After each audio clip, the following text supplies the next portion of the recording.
Okay, so hi everyone. Something that I've wanted to do for a little while, whoops, has been to explain the waking up, waking down triangle because I use it quite a lot and people have asked me about it. So I'm going to try to do that now. I'm going to try to share the screen. Right, hopefully everyone can see that. And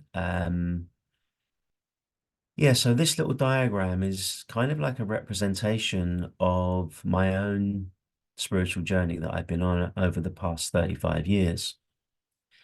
And it starts in the bottom left-hand corner where it says ego, right at the bottom there on the left. And this whole diagram is about identity and consciousness, right? So we all start our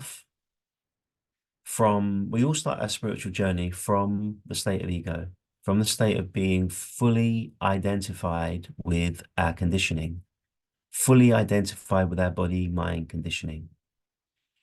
And until we begin to wake up to another reality, that is all we know. And we can't help but play out certain scenarios, act in certain ways, and go through certain patterns of behavior over and over again until something happens which begins um, a shift or a search. And that first shift or that first search is leading us from egoic identity into a higher state of consciousness, which is called presence. And the state of presence is um, very natural to all of us. It is just the feeling in the heart. It's very much a heart-centered feeling of presence. The feeling I am or I exist. And before that joins up with, I'm a man, I'm English, I'm 57 years old, I'm a school teacher, or whatever it might be. Just the feeling of presence in the heart. And as much as you can, you begin to discern the difference between the energy of the heart, which is presence, the spiritual heart I'm talking about here, not the emotional heart, the spiritual heart, and the identity and energy of the ego, which is always kind of restless and in need of more. It's kind of a constant state of dissatisfaction and discomfort. So to begin to abide in the state of presence is to abide in the heart.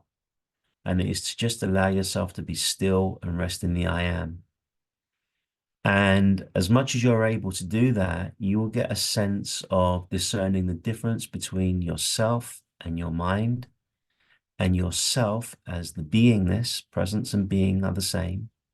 The sense of beingness versus the state of kind of personhood, we might call it. So that's the first stage. And, for a lot of people, this stage for myself, it certainly went on for many years where I was abiding in presence, I was resting in the heart, and I was getting used to that energetic vibration of presence. Anyway, we'll move on to the next level now, which the next level of the waking up aspect of this diagram, which is awakening to the self. What is the self? The self is the ever-present consciousness. It is that which is functioning in us and through us 24/7, regardless of whether we're awake, whether we're asleep, whether we're dreaming. Whatever we're doing, there is a consciousness that is functioning inside us. And many changes may happen in front of it.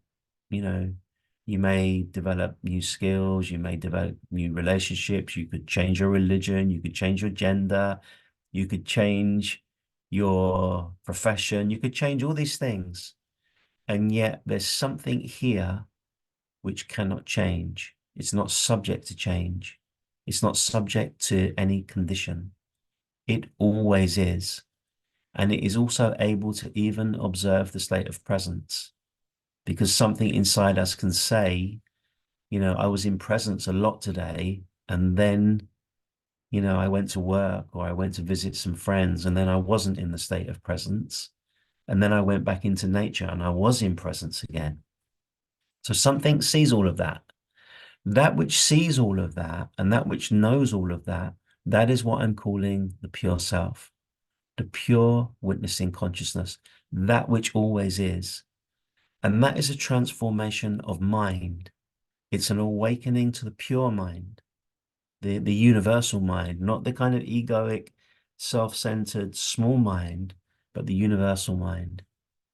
And the recognition and realization of the self is a non-phenomenal recognition. It's not one thing recognizing another thing. It's the self, the witnessing consciousness, recognizing itself. It's a non-dual recognition. So then when we realize that, and we get to abide as that, and we get to be conscious inside that, that also can be a period of many years. For me, the first period was 7 years. The second period was 7 years. The first period resting in presence, 7 years. The next stage resting as a self, 7 years.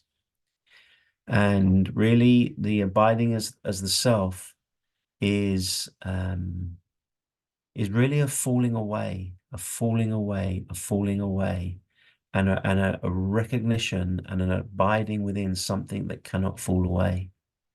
And it's really just getting to know that to be yourself. And that is an incredibly transformative experience because it shows you that there is something here, always choicelessly, ever present, never, ever, ever not here. And therefore you must be that. Now, for many people, their spiritual search comes to an end here. They realize presence, which is the awakening of the spiritual heart. They realize the self, which is the awakening of the universal mind. And, that's it. But for others, and for more and more people, I think, there is also now this process of waking down. And waking down is really a movement to really look at our traumas and look at what can pull us back into a more divided state, what can pull us back into division and disharmony. And for a lot of us, we are carrying trauma, we are carrying wounds. Some of us have had difficult upbringings, etc., etc. So the waking up journey is all about transcendence. But the waking down journey is all about relational. It's a different journey. It's a relational journey, one in which we are relating to the wounded parts of ourselves, the parts that got repressed or denied in ourselves, the parts that we had to abandon in order to survive. All of those things, really our shadow, we could also call it our shadow, our unprocessed material. All of that we are wanting to bring into the light of consciousness in a relational way. That is a being with. And this is where, a mentor, therapist, a spiritual teacher who is embodied can really help with that process. So that process of coming down the mountain, I use this analogy as a mountain, going up the mountain, coming down the mountain. That is also, for me, it's also been 7 years. There's a pattern forming here, isn't there? 777, three lots of 7 years. And actually, before I even got into that, there was a period of many, many years where I was living as a Buddhist, and that was probably 12 years before I even got onto the mountain. So, this is not a weekend retreat. This is not a quick fix. This is it's a fully human, fully divine journey, which is probably going to take us our entire life. And it will continue to unfold. It will continue to develop. It will continue to mature and ripen, but it will do so without the idea that you're going to get to some other place, because it's all happening here. And what is already here is already awake. So this is the journey of waking up and waking down, of transcendence and of embodiment, or transcendence and relational. And really, the one side without the other, for me, leaves a sense of incompleteness. Because there have been many people who have realized their divine nature. They have realized the beingness. They may also even have realized the self. But if they haven't worked on their traumas and their unprocessed wounds and griefs, etc., then these things will always find a way of coming out. They'll come out unconsciously, or they'll come out sideways. A little bit like water. Water always finds a way to come out. Wherever there's a little hole, it will find a way out. And it is like that with our unconscious stuff. So there's a couple of expressions in Buddhism that have just come to me. One is, when you get to the top of the mountain, don't forget to come down the other side. And that's what this diagram is about. And there's also another one which says, when you get to the top of the mountain, don't forget to keep on climbing. Meaning, don't come down the mountain too quick, because you may be coming down the mountain before you realize your divine nature.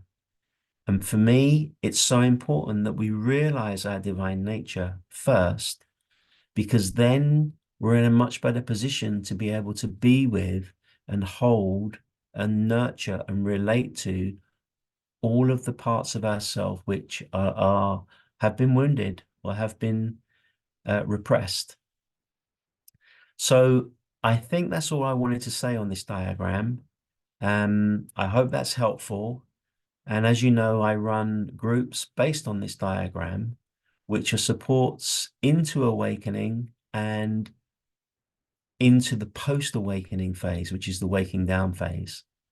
And I know how important it is to have a mentor or somebody with whom, you can explore these things, because sometimes it's not easy to do this on your own. All right, I hope it's helpful.